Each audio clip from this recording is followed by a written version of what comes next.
The night before the flight, my sister tossed me a printed itinerary. Your Group B. We boarded at 11 Hunnick. I woke up at 9 o'clock. At the gate, a woman looked at my ticket. Ma'am, this departed 2 hours ago. I called. No one picked up. Then my mom posted, we made it all together, except I was not. So I opened my app and did this. By sunset, I had 36 missed calls and 1 screaming voicemail.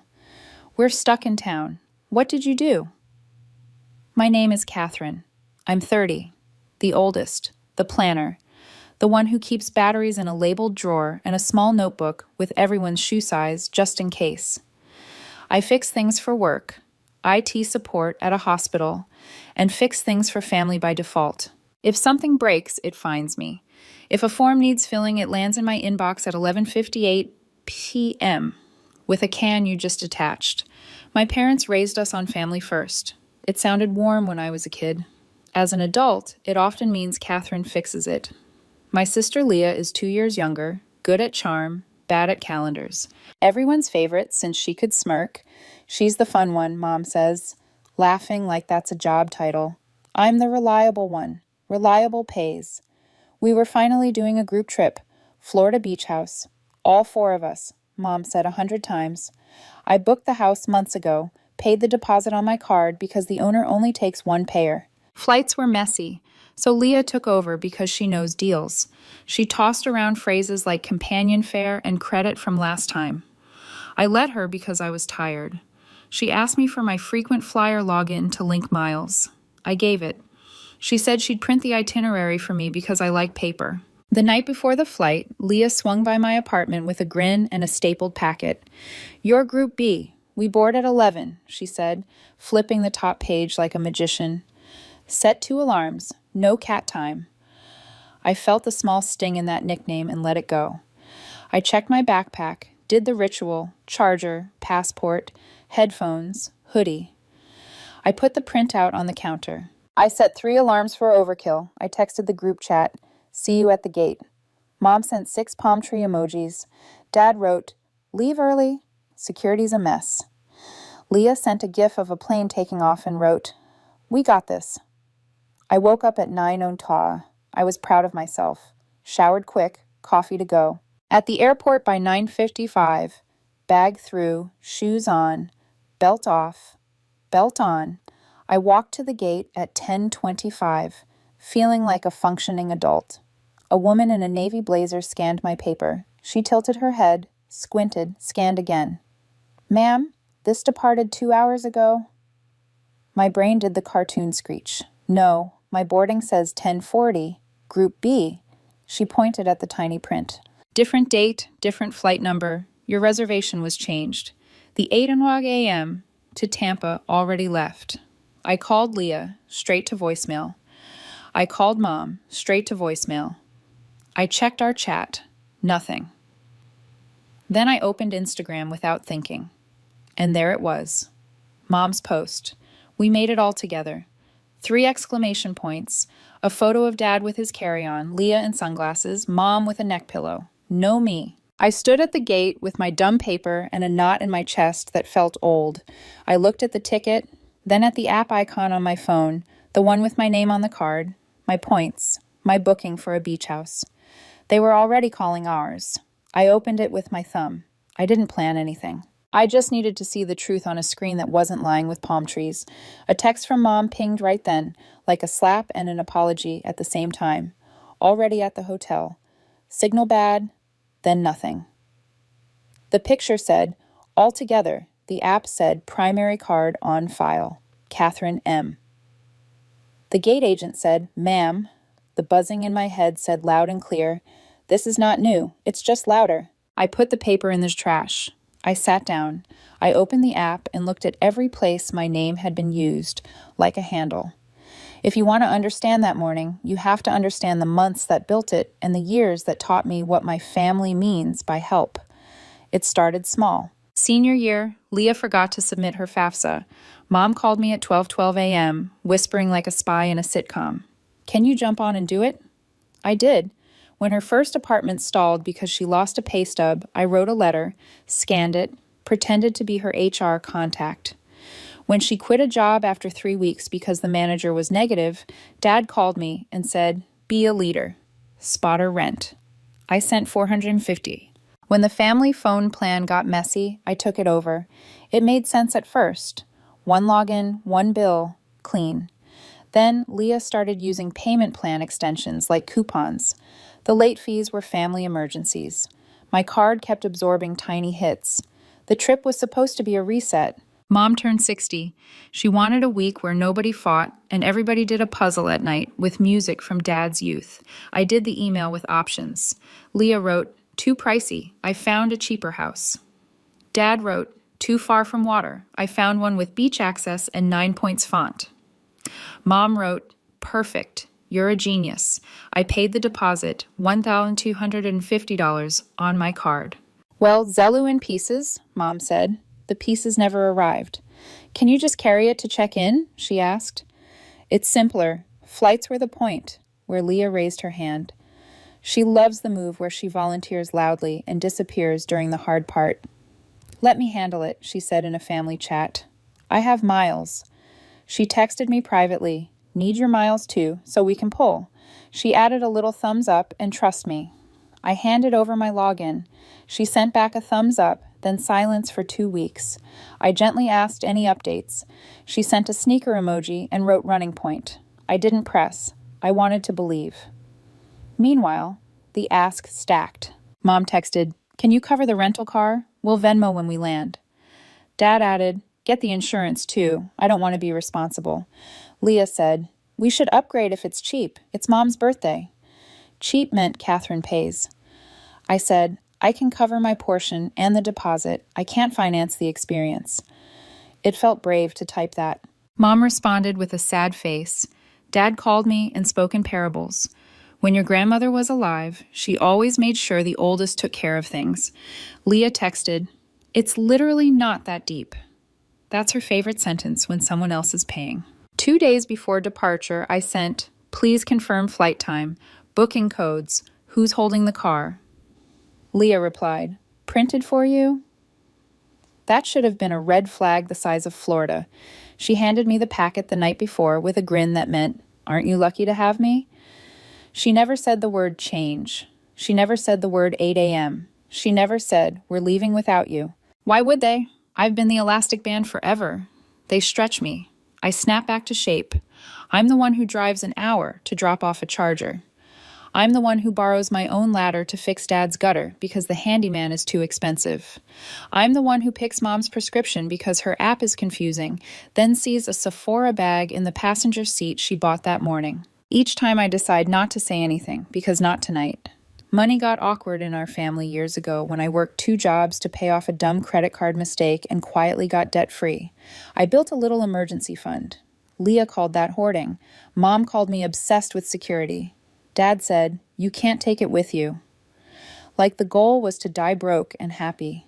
When I said no to a loan for Leah's business idea, drop shipping artisan sunglasses, she acted like I'd burned her childhood home. "You're supposed to believe in me," she said. I said, "I believe in you getting a W too." She posted a meme about haters. So yeah, the morning at the gate didn't happen in a vacuum. It happened after 10 years of slow leans nudging me toward an edge. It happened after I learned to translate family phrases. "We're all going together" means "you will pay for us to go together." "We're proud of you" means "keep providing." "She's trying" means "make the consequences disappear." I didn't plan to do anything dramatic. The airport is not a place for drama. It's a place for lines and patience. I sat down and opened my airline app. Under trips, the flight was there, but my seat said canceled and no show, which was wild because I was on time for the time I was told. Under payment methods, my card was saved, my miles depleted. I clicked activity.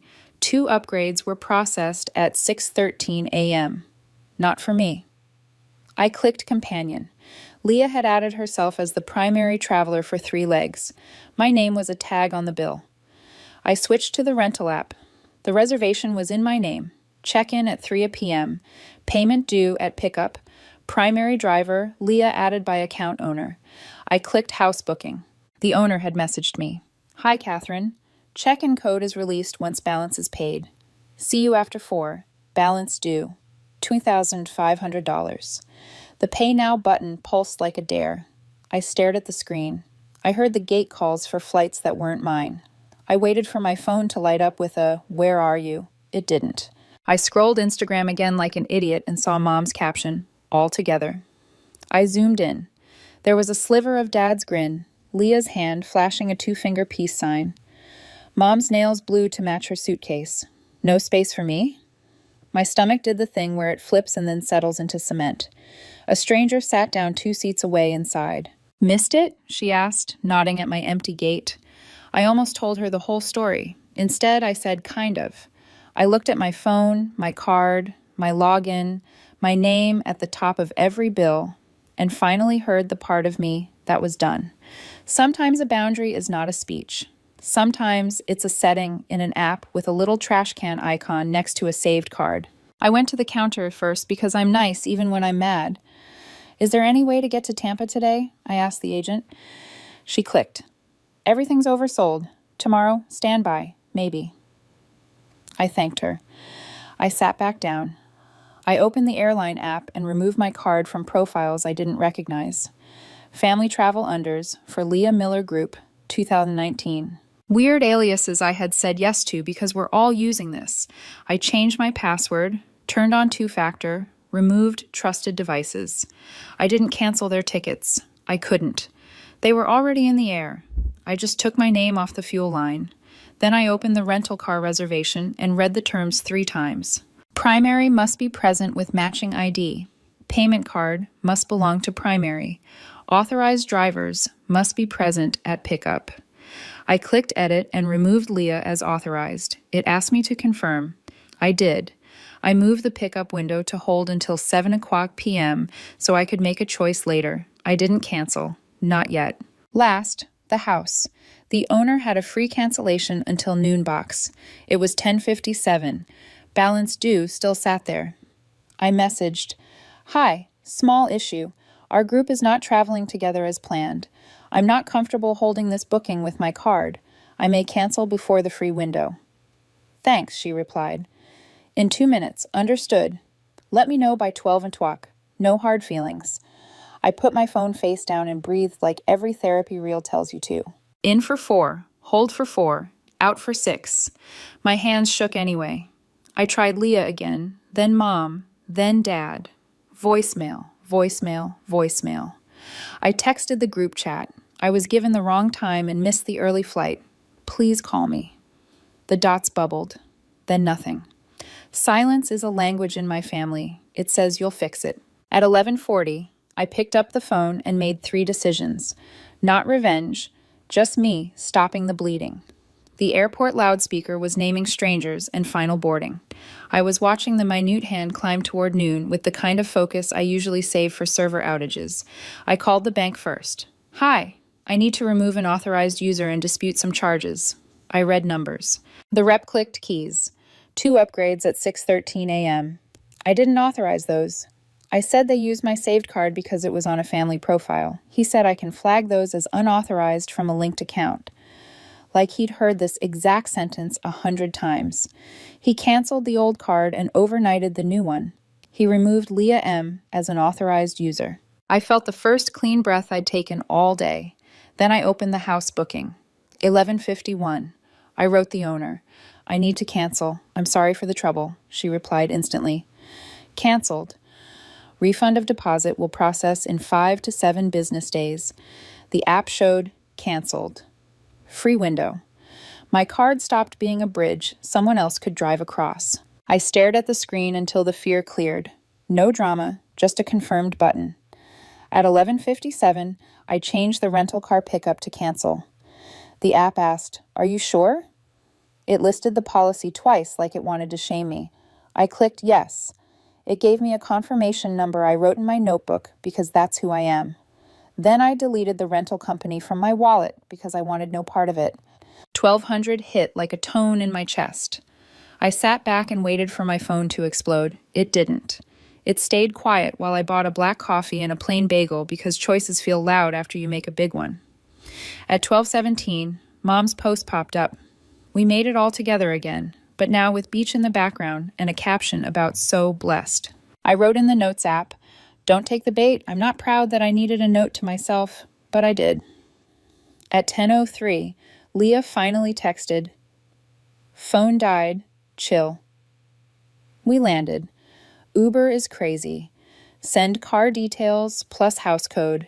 No apology, no explanation, just the expectation that I'd produce. I stared at chill like it was a trigger word. I typed, deleted, typed again. Then I sent, "I wasn't on your flight. My card will not be used. House canceled in the free window. Figure out your own plan." It felt like throwing a bucket of ice across a room and finally hearing the hiss. 3 dots then. "Dude, are you serious? Mom is freaking." Dad says, "Don't be petty. Just send the code." Closed. I typed. No code. She called. I let it go to voicemail. She called again. I let it ring. At 1:11, Mom texted, "Catherine, this isn't funny. We're at arrivals. Where's the car?" At 1:12, we can't check in. The owner says, "Primary has to be present. What did you do?" At 1:14, Dad wrote, "Daughter, don't do this to your mother." I put the phone face down and looked out at a runway where planes landed on their own timelines, indifferent to my family's drama. The loudspeaker called another final boarding. A kid cried. A woman laughed into her phone. Life kept being life while my pocket burned. At 2:02, Mom posted a story, a selfie with Leah, both frowning, captioned, "Airport Purgatory." Leah texted me privately, "You're ruining this." I wrote back. I asked to be included. I wasn't. I asked for my card not to be used without me. It was, "I canceled my obligations." That's it. She replied with a voice note. I didn't listen to it. Then the voicemail came. It was Mom. 2:27 p.m. Voice pitched high. Wind loud behind her. "Catherine, we are standing here like idiots.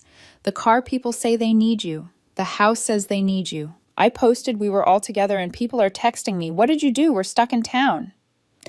I held the phone away and let the audio shout into the air. When it stopped, I saved it because I needed to remember what entitlement sounds like when it's inconvenienced. I didn't have a speech ready. I didn't want to make one. I texted in the group chat, "This isn't about revenge. This is about closure. Do not use my accounts. Do not use my name. Do not make plans that require me to rescue you." Then I turned on Do Not Disturb and walked to the parking garage. I wasn't going to Tampa anymore. I didn't know where I was going. I drove home because home is where my keys still work. At 4:40, I woke up from a couch nap to 36 missed calls and 3 new voicemails. I pressed play on the latest. It was Leah this time, whisper hooting with anger. "Sis, we're stuck in town. Mom's crying. Dad's furious. You made us look insane. What did you do?"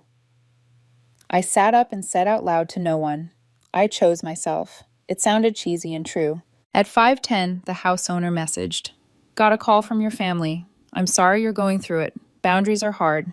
Take care." I stared at that sentence like it was a blanket. At 6:02, Dad texted, "We will discuss this when we get back." I typed, "We will not." I didn't send it.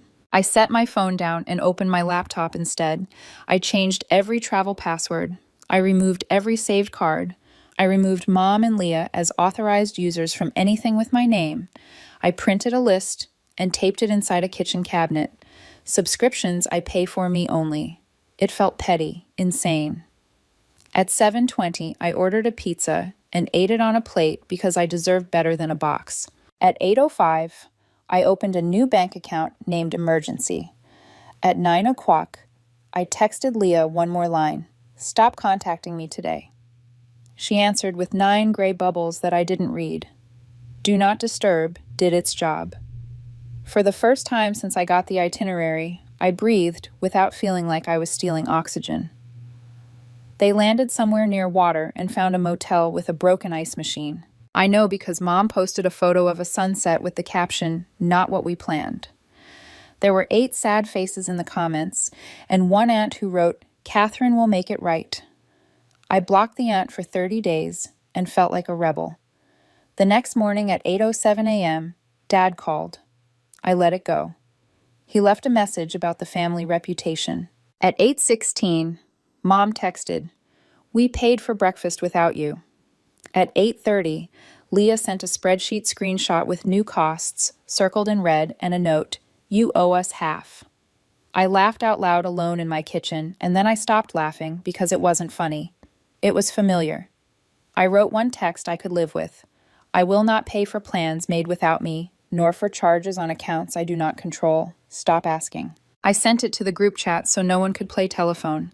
Then I took a shower, made oatmeal, and went to work like a boring person with boundaries. At lunch, I talked to HR about removing my family from any emergency contact fields where they didn't need to be. Long story, I said. The HR woman nodded, like she hears long stories every day. You're allowed to update your forms, she said. I listed my friend Maya as first call. It felt undramatic and huge. Maya met me after work with coffee. She knows my family the way people know sitcom families by tropes and quotes. What's the headline? She asked. They left me at the airport with a fake itinerary, I said. Then they wanted the car and house on my card. I canceled. About time, she said. How's your nervous system? Shaky, I admitted. We walked. I told her about the voicemails and the spreadsheet. She said, You can mute your mother. I told her that felt illegal. She said, It's not. She showed me how to mute a conversation on my phone. I did it with my thumb and felt like I deleted a song I hated from a playlist I didn't make. That night I slept. I woke once at 2:01 a.m., out of habit, and checked my phone. 12 messages collected silently behind the mute. I didn't open them. I put the phone face down and slept again. The next morning, the daughter did its stupid, cheerful thing, and I made eggs. I canceled the family phone plan by week's end. I split off my number, sent them the poured-out info with precise steps. You have 10 days, I wrote. After that, the plan closes. Mom sent a voice note about cruelty. I replied in text because it's harder to twist. This is not punishment. It's clarity about what I pay for. Leah showed up at my place once, 2 days after they got back. She didn't knock, just pounded until my opposite side neighbor opened her door and glared. I cracked mine with the chain on, she said, pressing her forehead to the gap like she was auditioning for a role called Desperate Sister. You're obsessed with money, she said. It's gross. I'm attached to my money, I said, because it's mine. You left us, she said, eyes bright with an old script. You left me, I said. At the airport, we told you. You gave me a different flight, I said. You used my miles at 6:13 a.m. and changed the reservation. You posted all together without me. She rolled her eyes. That was Mom. You were in the photo, I said. She pushed once against the door, like she could move it with her shoulders. Just pay your half of the motel, she said. No, I said, and stopped showing up here. She leaned back and laughed. No humor, just noise. You'll regret this, she said. Maybe, I said, but I'll regret paying for people who lie to me more. She stared one beat too long. You're not fun, she said like that was a verdict. I know, I said, and closed the door. My hands shook after. I set a timer and let them shake for 60 seconds. Then I made tea. The next Sunday, Mom hosted dinner. I didn't go. She sent a photo of a chair. We saved your seat. I didn't reply. On Monday, she sent family meeting Wednesday. I wrote back, I won't attend. Put questions in writing. Wednesday came with 6 paragraphs from Dad about duty and 1 from Mom about my coldness. I responded with 2 lines. I will not discuss finances on the phone or in person. If you use my name or card without permission again, I will involve the bank and, if needed, the police. Maya called it my adulting EULA. She made me laugh for the first time since the gate. We went to a cheap movie. I ate popcorn like I'd earned it. I also did small, dull things that add up. I set up a new password manager. I listed every recurring charge and asked myself if it served me. I canceled 3 streaming services I was told were for when you visit. I made an appointment with a therapist and showed up on time. She asked, "What does your body do when your mother texts?" I said, "My jaw locks." We practiced unclenching. It sounds ridiculous. It worked. A week after they got back, Mom posted a photo of the beach house she couldn't wait to visit next time. The caption was a soft threat to the future. I didn't comment. Leah posted a meme about fake friends. I didn't correct her. Dad posted nothing. He called late one night and left a message that started with a sigh and ended with, "We should never air this publicly." I wanted to scream, "You did that." I didn't. I put the dishes away, which is my favorite form of anger management. The quiet grew around me like a room that finally fits your furniture. Not empty, just mine. People texted me who weren't related to me. A friend asked if I wanted to split a weekend trip in June. I said, "I'll book my half. We'll keep receipts separate." She said, "Obviously." And I realized that outside my family, boundaries are normal. 2 weeks out, Mom tried a new tactic. "I miss you," she wrote. "Come over and let's reset." I typed a reply that said too much and deleted it. I sent, "I'll come by when we can agree on one rule, no money talk and no requests." She sent a thumbs up and a heart, which is Mom for, "I'll pretend to agree until we sit down." I didn't go. I kept the voicemail, the screaming one. I don't play it. I don't need to. I remember the words, "We're stuck in town." What did you do? The answer is boring and true. I stopped paying for other people's lies. I stopped being the invisible credit.